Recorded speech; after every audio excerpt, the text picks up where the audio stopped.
En ce moment, les exclamations de Raphaël, jusque-là couvertes par la basse taille de tous les ronflements, furent entendues et presque tous les dormeurs se réveillèrent en criant.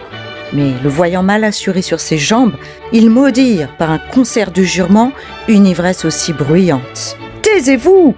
reprit Raphaël. « Chien, à vos niches !»« Émile, j'ai des trésors, je te donnerai des cigares de la Havane. »« Je t'entends, » répondit le poète. « Fédora ou la mort !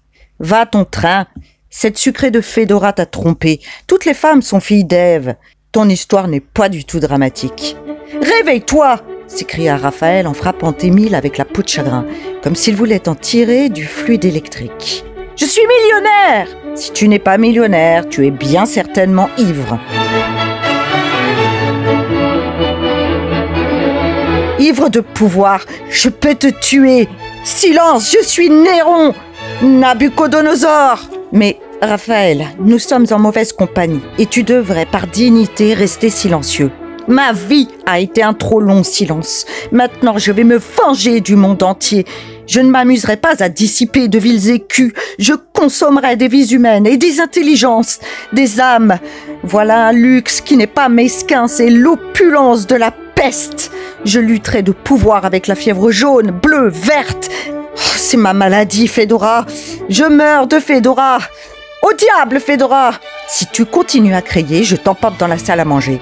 Vois-tu cette peau? C'est le testament de Salomon. Il est à moi, Salomon, ce petit cuistre de roi. Tu es à moi si je veux. Tu seras mon valet.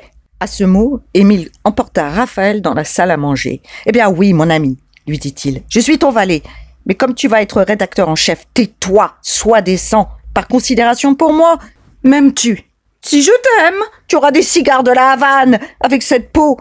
Toujours la peau, mon ami, la peau souveraine, excellent topique. Je peux guérir les corps. As-tu des corps? Je te les ôte. » Jamais je ne l'ai vu si stupide.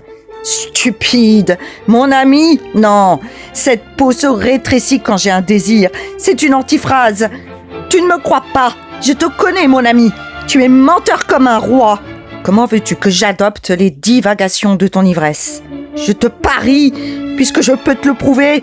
Prenons la mesure. Il s'en allait, disant toujours « Prenons la mesure, prenons la mesure !» Les deux amis étendirent la serviette, sur laquelle ils superposèrent la peau de chagrin.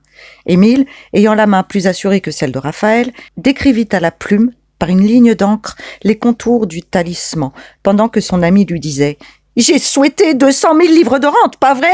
Eh bien, quand je les aurai, tu verras la diminution de tout mon chagrin. Oui, maintenant dors. Veux-tu que je t'arrange sur ce canapé? Allons, es-tu bien? Oui, mon nourrisson des muses, tu m'amuseras, tu chasseras mes mouches. Tu as été l'ami du malheur, tu as le droit d'être l'ami du pouvoir. Aussi, je te donnerai des cigares de lave. Allons, cuve ton or, millionnaire. Toi, cuve tes hémistiches. Bonsoir. Dis donc bonsoir à Nabucodonosor. Amour, à boire.